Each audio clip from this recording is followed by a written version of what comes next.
PKD Dietitian Podcast. I'm Diana, your creator and host, and today I have a shorty episode for you.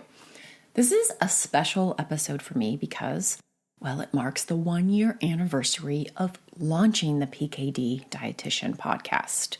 A year ago, I set out on a journey to highlight advocacy and awareness, to geek out a little bit about science for you, and to dig into all things PKD and nutrition. I am honored to have you join me on this journey and mission. Honored that you have welcomed me into your podcast rotation, and I hope that you find what I share with the PKD community valuable. I am excited to see what the next year brings, to host more guests, and to continue to share about proactive nutrition for PKD with you. Now, on to the episode. Recently on Instagram, I did a Ask Me Anything post.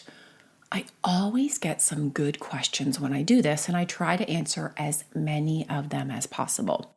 Because if one of you has a question or wants clarity on something around PKD or around nutrition, you can bet that others have that same question too. One of the questions I got was, what foods are an absolute no or should be avoided with PKD? My response included that one fruit I want you to skip, and it's star fruit. Let me tell you why. Star fruit, which is also called carambola, is a sweet and sometimes sour fruit that leans towards having a citrus-like flavor. It is native to tropical regions of Southeast Asia, but has gained popularity and can be found in Northern American grocery stores and all over the world thanks to its taste and its fun shape. In tropical countries where star fruit is popular, its juice and extracts are readily available, and they're commonly used as an herbal remedy for diabetes with the goal of lowering blood glucose levels. When star fruit is sliced, it is shaped like a star, hence its name. Star fruit can be yellow or somewhat green in color. It depends on the specific variety. And for most folks, it can be included as a nutritious fruit in their diet. However, eating star fruit can have life-threatening consequences for folks with impaired or altered kidney function. This includes polycystic kidney disease. The reason is because star fruit contains 2 dangerous toxins. The first toxin is called caramboxin. Totally didn't mean for that to rhyme, but it does. And this toxin can affect the brain and the nervous system. Hence, it's called a neurotoxin.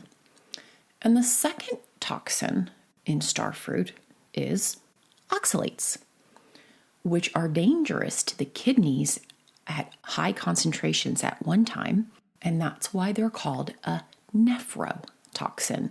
Nephro meaning kidney. As you know, your kidneys are your body's filter. They keep what your body needs and filter out the excess waste and fluid. And when the kidneys aren't filtering at full function, both of these toxins aren't eliminated as well as they need to be.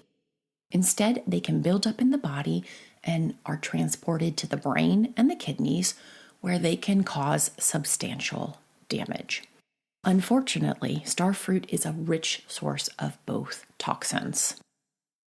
The caramboxin toxin can cause seizures and damage to nerve cells. And one of the first signs of intoxication with caramboxin is uncontrollable hiccups.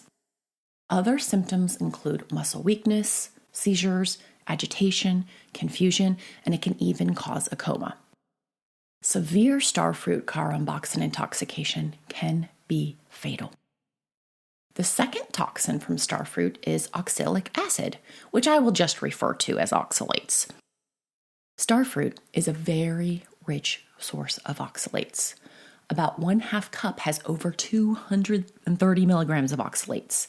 And when juiced, about 4 ounces can contain up to 800 milligrams of oxalates. This is a lot to consume at one time, folks.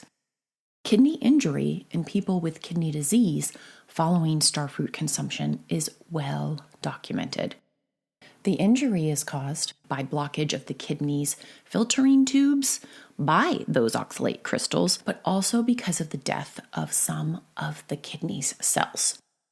Side effects can also include inflammation, development of kidney stones, damage to the kidneys, and even a loss of kidney function, a permanent loss.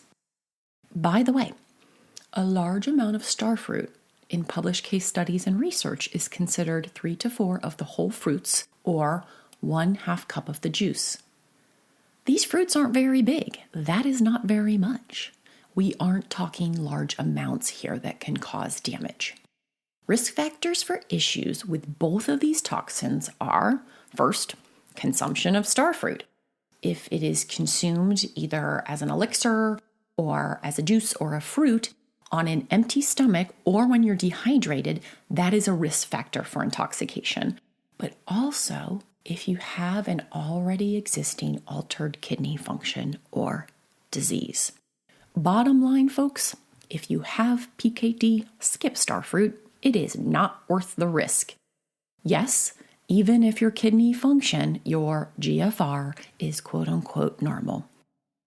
There's plenty of other fruit you can have without the risk of direct harm to your brain and your kidneys. That's it for today's shorty episode. A bit of knowledge plus an explanation to help you proactively take care of your kidneys and support kidney health. Now, do me a favor. Please consider rating and reviewing the PKD Dietitian Podcast wherever you listen to podcasts. This helps other PKD warriors find the show. In honor of the 1-year anniversary of the PKD Dietitian Podcast, every one of you who leaves a review or a star review will be entered into a drawing for a chance to win a free membership to my course, Master Your Labs for PKD. If you want more information about what that course is all about, check out the link in my show notes. Either leave your name on your review, that would be awesome. I read every single review, every single comment, every single email, or send me a picture of your star rating or your review if you want to remain anonymous.